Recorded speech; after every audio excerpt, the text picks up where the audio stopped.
I can't run like I used to, but I can pull myself apart just fine.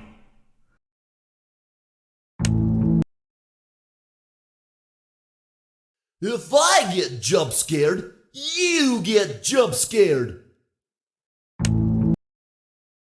You won't get tired of my voice, will you?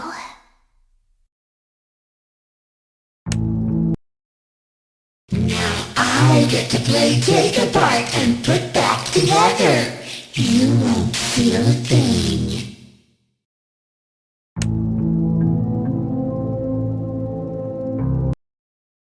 Come closer. Let's smile together. I never thought I'd make it through that vent, but now we are together. Let me show you how to break your face and look like me.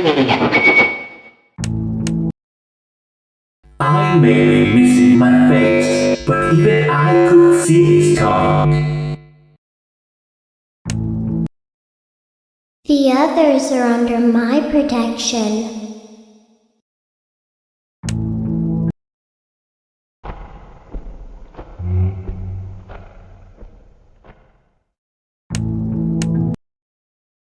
I am given flesh to be your tormentor. We know who our friends are, and you are not one of them. I will vomit you back to relieve your horror.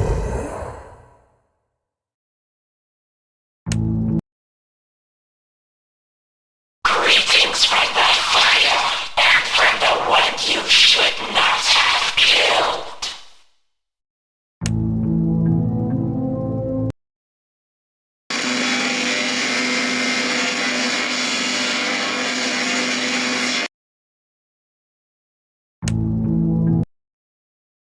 This is a nightmare that you won't wake from.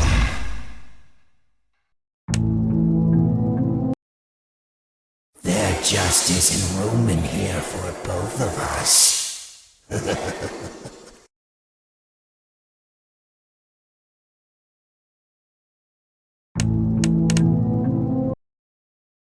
I guess you forgot about me.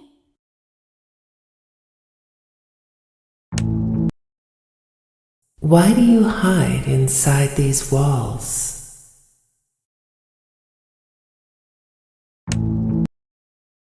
Show times are on the hour. Not a moment before and not a moment later.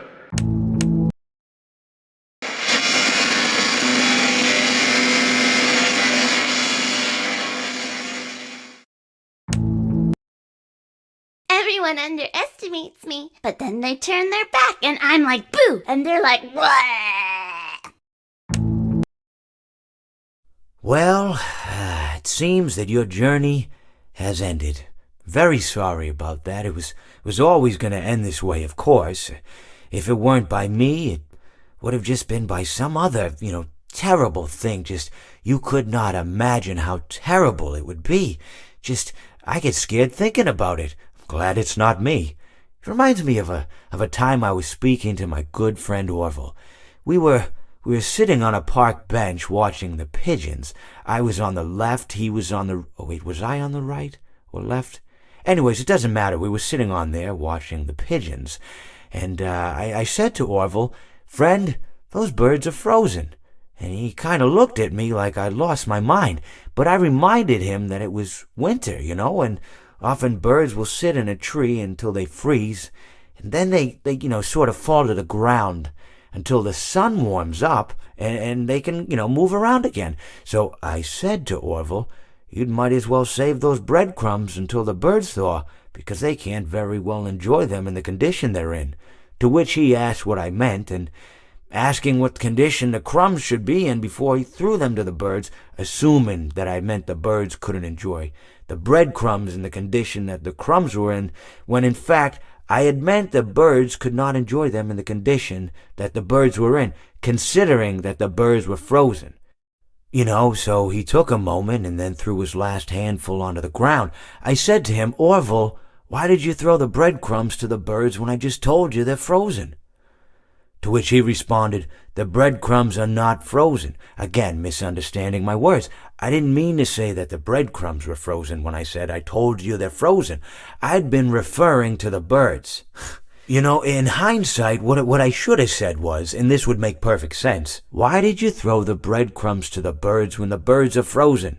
He misunderstood upon my correction, stating that he didn't know what else to do with the breadcrumbs, and that perhaps, when the birds thawed, they'd still be able to eat the crumbs. So I said to Orville, and this is what I said to him, I said, Orville, the birds may be dead.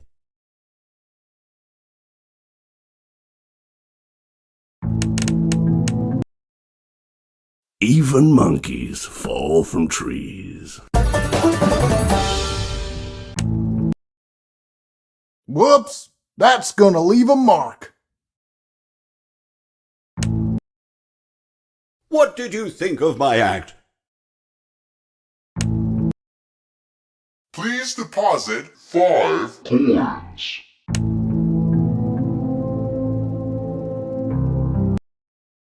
Why so blue? You know I'll be true, and now I'll make slippers out of you.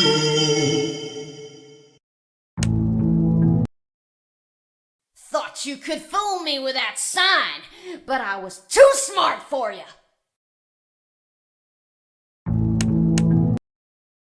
Yarg, ye play with fire, and sometimes ye get burned.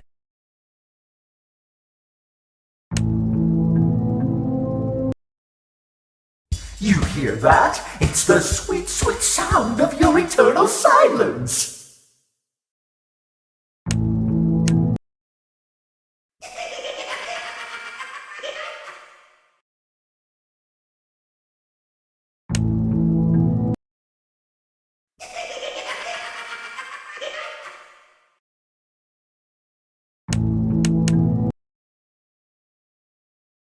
You won't die, but you'll wish you could.